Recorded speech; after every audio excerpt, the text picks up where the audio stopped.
Jey Uso just laid out his vision for something big he wants to do, so we'll see what's up there. We'll also check out the latest for Rhea Ripley, Paul Heyman, and more. Starting things off with Jey Uso and his big reveal. Jey Uso is currently loading up his career stat sheet with some pretty incredible accomplishments. He's part of arguably one of the greatest tag teams to ever step foot inside the WWE ring. Jey is in the history books for the longest tag team title reign of all time, at 622 days. He's a Royal Rumble winner, former Intercontinental Champion, and now a World Champion after winning the title on the grand stage of WrestleMania. But there's still one thing Jey Uso has not done yet, and that's a standalone solo heel run.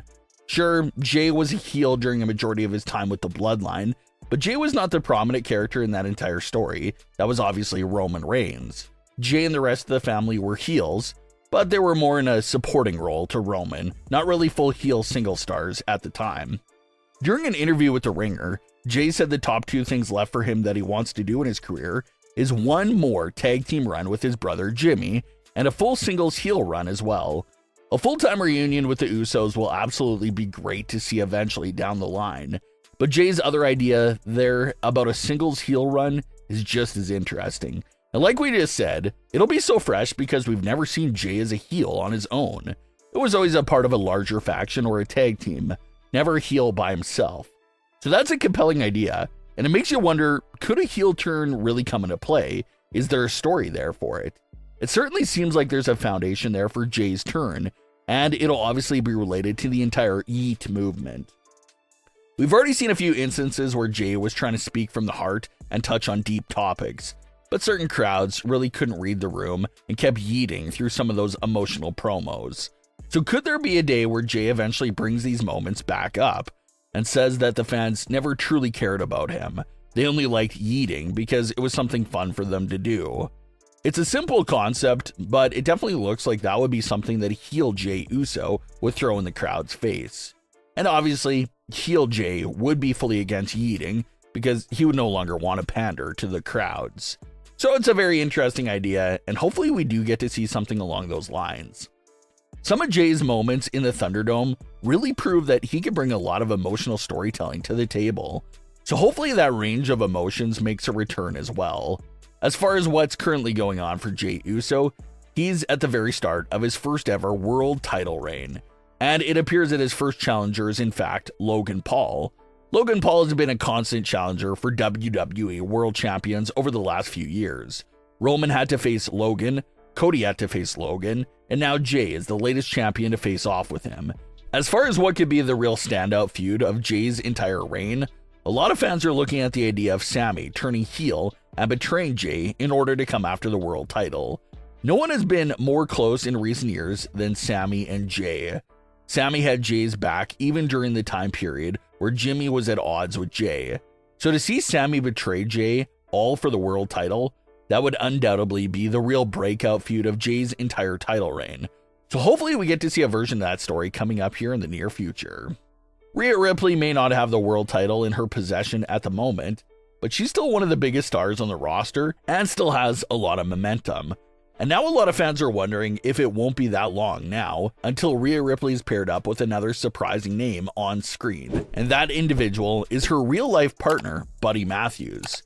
Buddy Matthews and Rhea Ripley have been together for several years now, but have not been together on screen, considering that Buddy is in AEW and Rhea is in WWE. But during a recent interview on Insight, Buddy Matthews said that he's working with Rhea Ripley on screen is something that he thinks about and really wants to happen.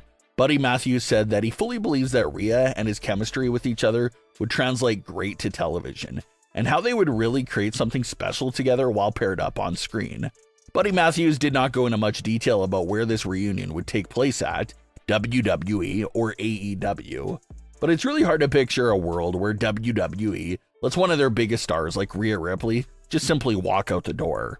So for that reason, it looks like Rhea Ripley and Buddy Matthews' reunion would have to take place on WWE television.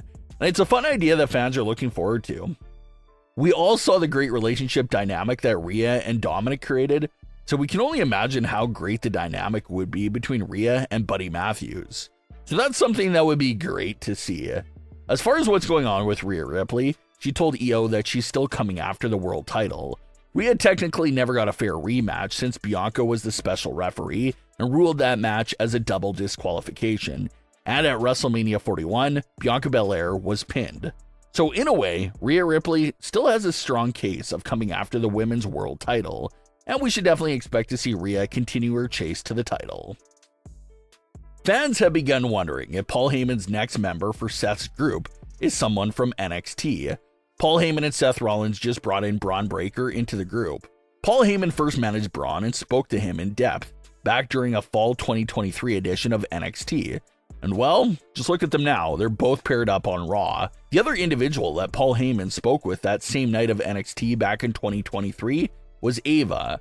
And this was a situation that Ava responded to just a few weeks back. But fans were asking about that moment, and if it was just meant to have no follow-up at all. Ava said that fans have just got to be patient.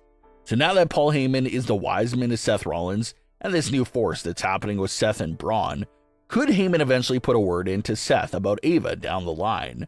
That would be an insane move for a handful of different reasons. Firstly, Ava is a member of the Bloodline's family, so maybe it's a way for Seth to continue to get inside Roman's head, because now, not only has Seth stole Paul Heyman, but now he stole a legitimate family member. Ava's inclusion of Seth's group would also simultaneously add even more suspicions about The Rock's involvement with the group. There's already a lot of fans wondering if The Rock has a role in the group, especially after Seth used some of the same neck gestures. So we can only imagine that Ava, The Rock's daughter, joining the fold will really make it seem like The Rock is controlling the group from the shadows and has a lot to say about any new members. It's just interesting though, because a lot of fans have written that moment off between Ava and Paul Heyman as a pointless teaser that's not going anywhere, but Ava and Paul Heyman continue to tell everyone to be patient, which makes it seem like Paul Heyman will be standing by Ava's side someday in the future with a new role for her. Is it possible that Paul Heyman could get help to get Adam Pearce removed as Raw General Manager and bring Ava into that Raw General Manager role? Is that Heyman's plan for Ava? Something in the General Manager world? Or does Heyman intend on getting Ava back in the ring as an active competitor? There's lots of questions there for that angle that's still up in the air. As far as what's next for Seth and his new group, they're obviously all about setting the tone right now. That tone being that if you're not with them, you're fully against them. In their first 2 weeks as a unit, they've taken out Roman Reigns, CM Punk, and Sami Zayn, which is a pretty strong list of victims for a brand new faction. So we can expect them to continue to work their way through the Raw roster until we eventually see Seth Rollins versus Jey Uso for the world title. And with Heyman and Bron Breakker being in the fold, Seth Rollins could have a really strong shot at dethroning Jey Uso once that match does eventually happen down the line, because you definitely get that sense that Seth is eventually coming for the world title, no doubt about it. But what are your thoughts on today's stories? Leave your comments below. Don't forget to subscribe with all notifications on, and leave a like if you enjoyed. Thanks for watching, guys.